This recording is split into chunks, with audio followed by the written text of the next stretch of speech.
The doctor discovered that the little girl had a dragon-shaped rash on her neck. It was identical to the hereditary trait of his CEO friend's family. He immediately realized that the little girl might be the CEO's daughter, cast out and alone. So during the examination, she secretly plucked one of the girl's hairs. He photographed it and then had a nurse send it for a paternity test. At that moment, the CEO, single for 30 years, was kneeling before the ancestral hall, being lectured by several of his grandfathers. Suddenly he received a phone call from the doctor. He was astonished to learn that he had a 6-year-old daughter. When everyone saw the paternity test report and the dragon-shaped birthmark on her neck, they immediately confirmed that the girl was definitely the CEO's daughter. So the entire family, bearing billions of dollars, rushed to the hospital to claim her. It turned out that 6 years earlier, the woman was framed by a classmate at a party. She then accidentally spent the night with the CEO. A month later, the doctor informed her that she was pregnant. When the classmate found out,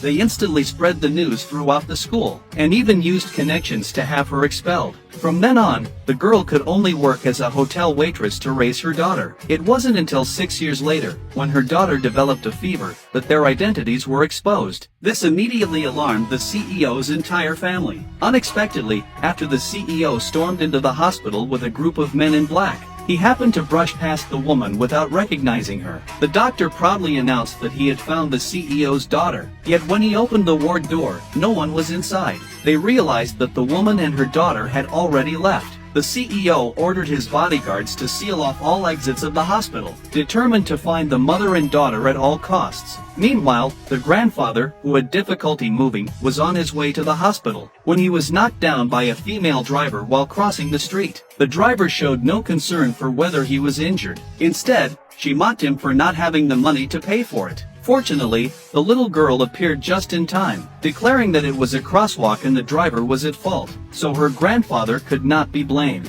Enraged, the driver sought to teach the little girl a lesson. At that moment, the little girl's mother arrived. She did not recognize that the driver was the old classmate who had framed her years ago. However, she said she had already called the police, and urged the driver to leave immediately. Otherwise, under traffic regulations for failing to yield to pedestrians, she would bear full liability, face a 200 yuan fine, and lose 2 license points. Seeing this, the old classmate could only curse and flee. When the grandfather was helped to his feet, he looked at the sensible little girl and thought that if his great-granddaughter had been found, she must be as smart and adorable as the little girl in front of him. At that moment, the CEO walked by and again brushed past the woman, feeling an inexplicable sense of familiarity with her. 3 days later, the woman was fired for missing work to take her daughter to the hospital, and by chance went to apply for a job at the CEO's company. Unexpectedly, the interviewer turned out to be her old classmate, who immediately tore up the woman's resume,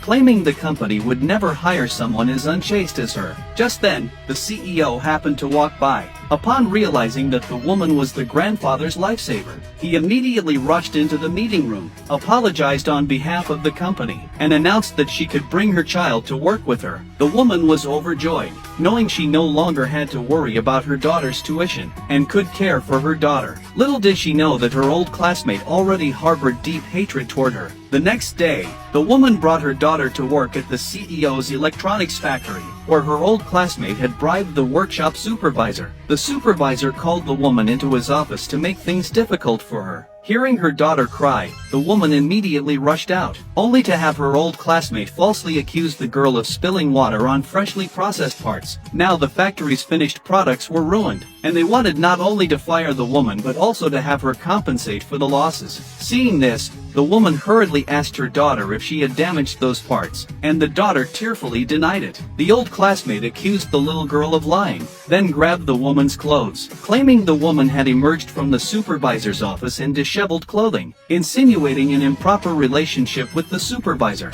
Other workers all criticized the woman as unchaste, and the old classmate demanded that the woman pay for the damage and forced the little girl to apologize. The woman refused both demands. In the end, the old classmate locked the little girl in a nearby room, and the woman, desperate to have her daughter released, kneeling, apologized to them. Just then, the CEO suddenly arrived.